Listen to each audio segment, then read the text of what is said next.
My name is Koel Chatterjee, and today we're going to talk about Shakespeare and Marvel. Stan Lee, who edited and wrote most of the early Marvel comics, was heavily influenced by Shakespeare, says Stuart Moore, co-author of the Marvel tie-in book, The Art of Thor, The Dark World. It's evident in everything from the language the gods use to the larger themes behind the stories. There are Shakespearean echoes in much of the Marvel films.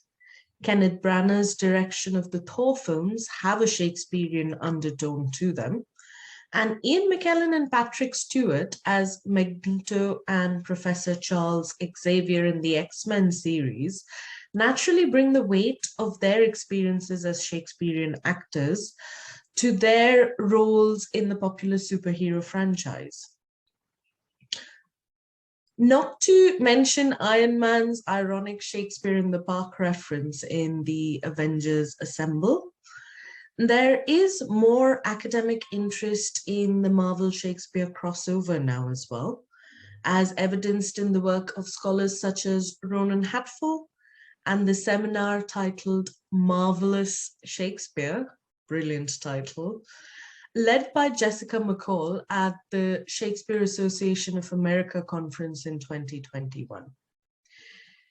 Ian Doescher is best known as the author of the William Shakespeare's Star Wars trilogy series, but has also authored projects such as Deadpool Does Shakespeare, William Shakespeare's Christmas Carol, William Shakespeare's Much Ado About Mean Girls, William Shakespeare's Get Thee Back to the Future, and William Shakespeare's The Taming of the Clueless, among other Shakespeare mashups.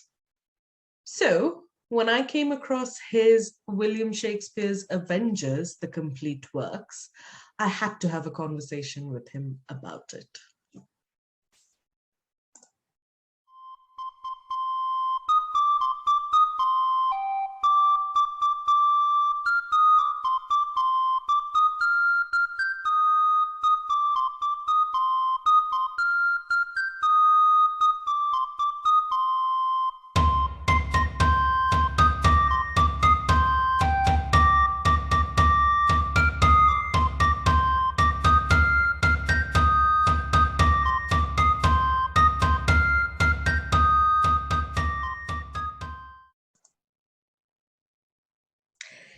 So, I was just, I've obviously come across your Star Wars and Shakespeare's mashup before, but I'm not the Star Wars fan. My husband is, so I'm not very well versed with science fiction.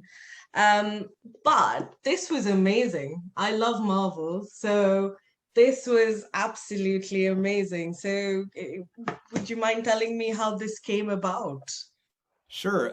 So the Avengers book specifically came about because I'd done the Star Wars books and a couple of others, Back to the Future and Mean Girls and things like that, Yeah, yeah. and and I had also done a project with Marvel a few years ago where they asked me to write an issue of Deadpool, where Yes. Deadpool sort of visits Shakespeare's world. Yeah. And so they contacted Quirk Books, my publisher, and said we'd like to do the Avengers movies as a, have them written in the Shakespearean style, and we know your guy does that. So Quirk asked if I wanted to do it, and sounded like great fun to me. I also enjoy the Marvel movies a lot, so yeah, so that was how it came to be. Yeah.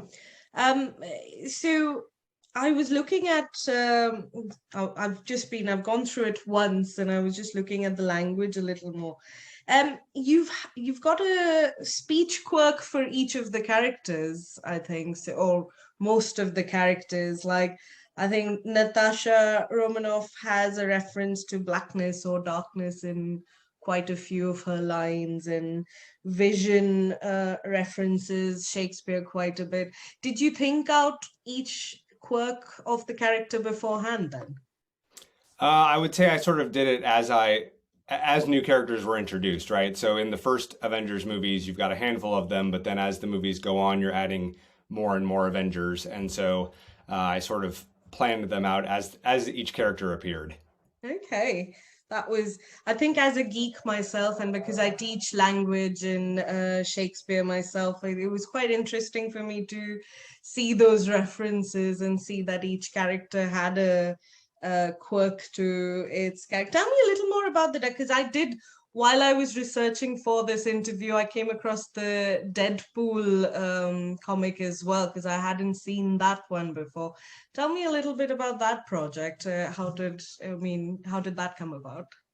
So my understanding from the editor that I worked with is that they were sort of given the dictum from on high that there was going to be a larger issue of Deadpool. Normally it's a 20-page issue, and that all of a sudden they were going to be doing an 80-page issue, and they were sort of figuring out how to fill that space. And it was two editors working together, and the associate editor said, I know this guy who does these Shakespeare Star Wars books. I wonder if he would want to do something with Deadpool. And so I got a random message through my website from a guy saying that he was an editor at Marvel and had a project he wanted to ask me about. And that's the kind of email that you get and you respond to very quickly, right? Yeah. So I called him up and talked to him about it. And he described the project to me and said I could have up to 60 pages of the comic, or as little or as much as I wanted. So I said, sure, I'll take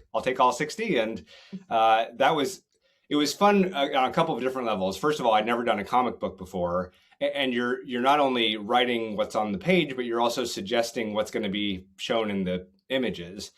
And with Deadpool, there's really no limit to what you can do. I mean, you can really have him do just about anything.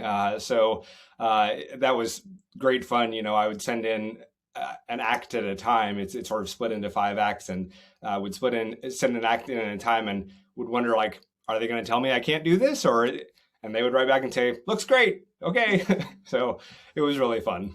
Yeah. Why do you think Shakespeare works so well with these pop culture works that are quite I mean, Marvel has a big following themselves. Why does Shakespeare? Because you do a lot of mashups with other pop culture works as well. So why Shakespeare?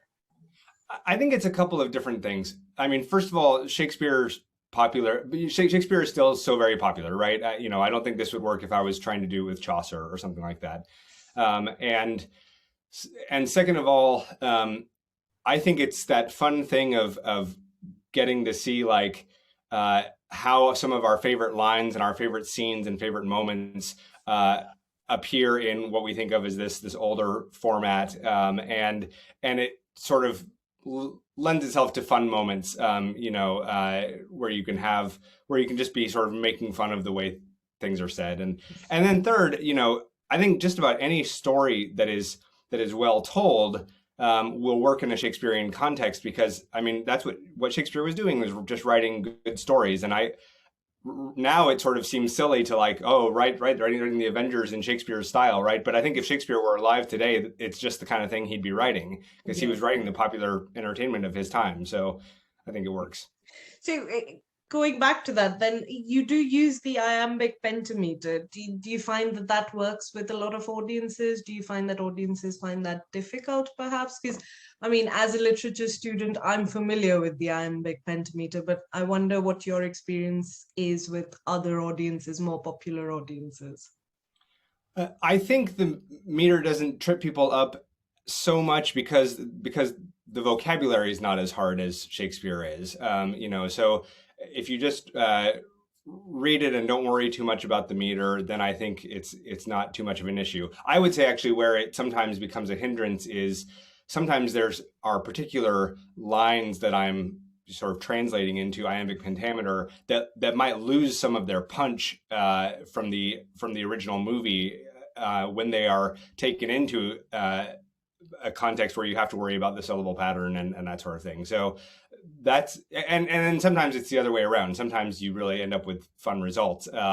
But sometimes there is a moment where I'm like, oh, I wish I didn't have to do meter right now because I'm losing some of what's fun about the movie here. Yeah, because I noticed that you had a little sonnet at the end of this book as well, which was quite fun. The sonnet 3000 avatars assemble. That was quite fun for me because that was unexpectedly slipped in at the end. I quite enjoyed that as well. So you've also worked with a lot of pop culture films like the Clueless film. You've used a mashup for that. How do you pick those films, or what's the process that you use to pick the mashup projects? In the case of well, Star Wars was my original idea, so that was one I brought to the publisher initially. Yeah.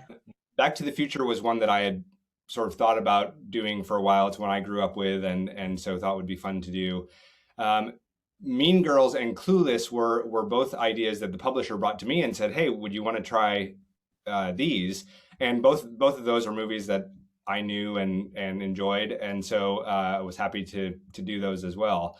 I think, you know, it always helps if I'm more familiar with a movie before I do something like this. I think I probably could do it with a movie I hadn't seen yet. It would just take, and well, and in fact, that's what I have done with the more recent Star Wars movies, you know, and so I am sort of going and seeing them in the theater multiple times before I start writing to try to really get familiar with the movie fast, and then I feel like I can write it. So, but in most cases, it's been sort of a conversation with me and my publisher saying, okay, what should we do next? Yeah, it's a shame that the Harry Potter crossover didn't come about. I was reading somewhere that that's a project you wanted to do but couldn't, because I'm a big Potterhead as well. So it would have been fun to see your work with Harry Potter.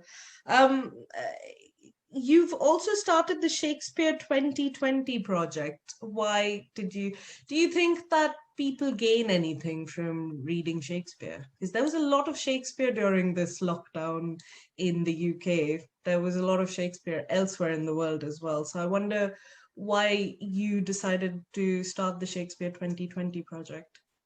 Yeah, so I had not read the complete works of Shakespeare since 1999, so it had been a little more than 20 years. And I decided I was going to do it again in 2020. And then I sort of thought, well, as long as I'm going to do it, maybe I could invite people to do it with me if they want to, and we'll sort of communicate over email or a Facebook group or something like that. And so I had this idea, and I know some people at the Folger Shakespeare Library, and they were, once I mentioned the idea to them, they both sent me a complete set of their complete edition of the Folger Shakespeare books, and they also asked me to write a blog article about it, which I did in December 2019, so right before the project was going to start. Yeah. And that really helped boost the membership of people who were in it. And so by the time we started in January, there were already thousands of people between an email list and a Facebook group. And then the timing ended up being fortuitous because we all went into lockdown in March of 2020. And so suddenly we all had this shared project, and also this for people, especially in the Facebook group, this shared community where people were getting to know each other and talking about this thing that we were all doing together. And a lot of the feedback I heard was that it helped people get through the lockdown. And to your question about, I mean, I would always rather see Shakespeare performed than read on the page, for sure. But the reality is that, a lot of times it can be financially, it can just be difficult to see a lot of Shakespeare performed for a lot of people. And also you tend to see a certain grouping of plays and not others. So it's harder sometimes to see some of the more obscure plays performed. And so sometimes that's with good reason, because there are some plays that almost don't bear reading anymore because of the subject matter. And so, so we sort of were living with all that and being challenged by all of that. But I do think it's for me, I enjoy revisiting the works every now and then, and just reminding myself of what's there, reminding myself of why I really like the ones that I really like and why I don't like some of the ones that I don't like. I hope there was value in it, and certainly I think it helped during a pandemic year for a lot And of people. are you working on anything else about Shakespeare mashups right now? I'm not currently in the middle of one right now. I'm actually working on writing a novel that's a totally separate sort of thing right Mhm. now. I am still thinking. Last year, just sort of for fun, I wrote a Shakespearean version of Mary Shelley's Frankenstein. Yes, Um, I saw that as well. and I'm hoping to turn that into a horror trilogy where I would also do Dracula by Bram Stoker and uh, Jekyll and Hyde by Robert Louis Oh, Stevenson. wow. So that's at some point in the future. I hope to do those. Brilliant. Well, thank you for this because I mean, I think I'm going to read this several times because it's just so much fun. Is I've actually gone back and watched the films in order now just so that I could enjoy this even more. So thank you for this very much, and thank you for this interview as well because I'm just about to set up a website on Pop Shakespeare, and you're probably the definition of Pop Shakespeare, the work that you do. So it was really good timing for me to come across this book. I waited. I think I pre-ordered this book 6 months ago, and I was really waiting for it with bated Wow. breath. Well, So thank you thank so you much. for it. Yeah, thanks for having me asking me to do the interview.